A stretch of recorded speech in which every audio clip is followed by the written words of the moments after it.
Radeanu is Wales' largest resort, uniquely situated between the Great and Little Orme peninsulas with two wonderful shores. The focus of our trip was essentially the photonics industry.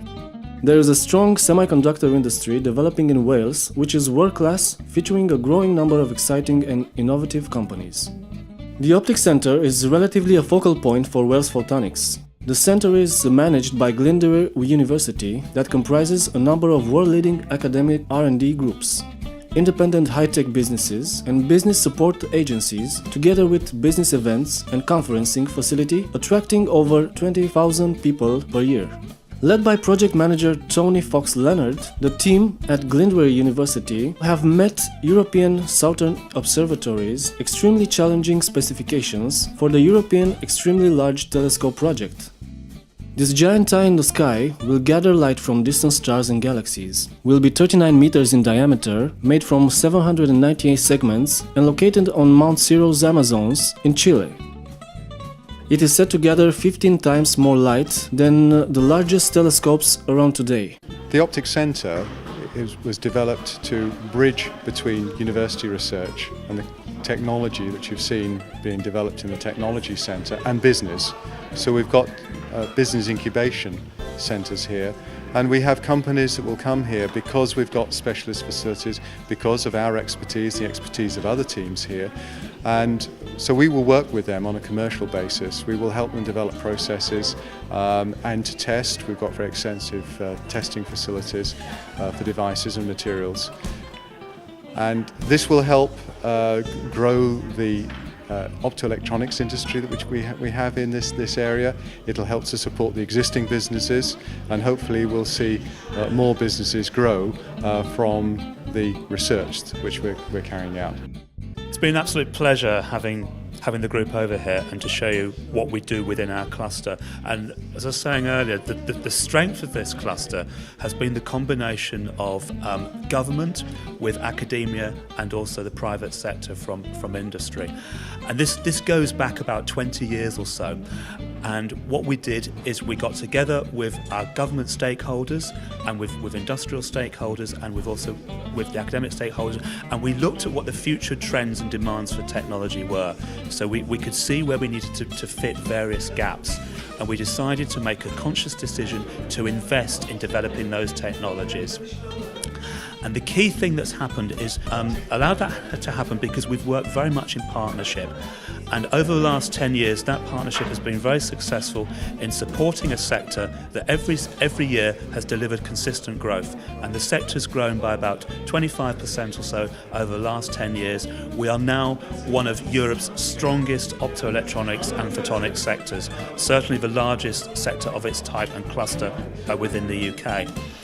The way our technology centre works is that we have a one-third funding model. This is quite similar to the funding model which is adopted by the Fraunhofer Institutes within mainland Europe. And what it means is that we have 1/3 of our funding comes from private sector income.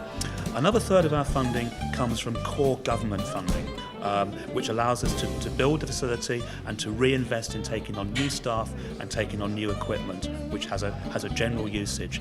And the final third of our funding comes from competitively bid research funding. So we go to research councils, both UK research councils and also European research councils, such as the Framework Programme, now called Horizon 2020, and we bid for funding to run specific projects.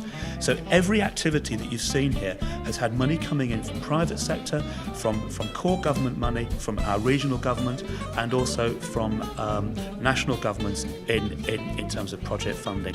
The project that we're involved in here in Optic is to produce prototype mirrors for the largest ground-based telescope that's ever going to be built. It's going to be built in Chile by the European Southern Observatories. We've been contracted to produce a process that will produce quickly and uniformly very, very high accuracy segmented mirrors. The telescope will need nearly 1,000 of these mirrors over a 7-year build programme and delivery programme. Where typical deliveries of this type of component are 26 weeks within the industry. ESO are going to need a build programme of one every 1.5 to 2 days. So obviously there's a significant process development there. Glyndŵr have been involved in developing this process over the last 7 years, and we are in a position now where we can produce the mirrors to the correct tolerances, which is the final tolerance of each of these mirrors is 7.5 nanometers RMS. That's an extremely tight tolerance. We can deliver these segments now. We have a repeatable process, and the optical test for this has been developed here at Optic Glyndŵr. This is the only test in the world that has actually met their final specifications and is certified by ESO as suitable for these components.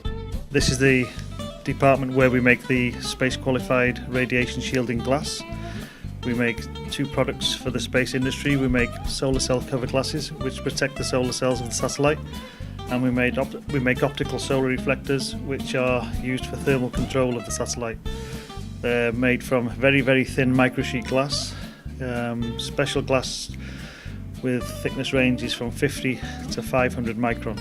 It's the big thing about the space industry is weight, because as I told you in my presentation earlier, the launch costs are massive, and for every extra kilogram of weight that a satellite has costs about $45,000 in extra launch costs. In the early 70s, when the satellite market was just starting to grow, the British government realised that they needed a presence within the space industry, and they didn't want to be reliant on the American market for providing the glass for space.